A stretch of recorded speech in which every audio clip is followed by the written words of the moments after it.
Hi guys, I've got this amazing piece of furniture from the old furniture market. I am thinking of getting the top painted to a tangy green color.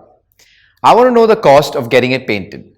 The painter has asked me what the area of the table is, for him to be able to estimate the cost. We can see that the tabletop is a trapezium in shape, and we don't know any direct formula to find the area of a trapezium. Now how do I find the area of this table? I have a plan. We will split the trapezium into basic shapes, the formula of which we already know. Let's derive the formula of the area of a trapezium. Consider a trapezium ABCD, where AB is parallel to CD. Let's name these as base 1 and base 2 respectively. The distance between the parallel sides is the height of the trapezium. We can split the trapezium into triangles ADC and triangles ABC by joining AC. The area of trapezium will be the sum of the areas of these two triangles.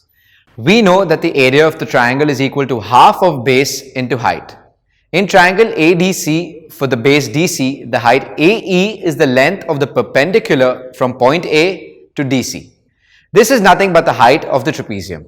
So the area of triangle ADC is half of DC into AE, or half of base into height. In triangle ABC, for the base AB, the height CF is the length of the perpendicular from point C to AB, which means AB produced at F.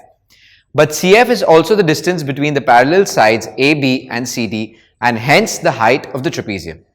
So the area of triangle ABC is half of AB into CF, or half of base into height.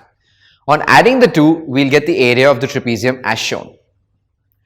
Taking half and height as common terms, we have the area of the trapezium equal to half of base 1 plus base 2 into height. But base 1 and base 2 are the parallel sides of the trapezium.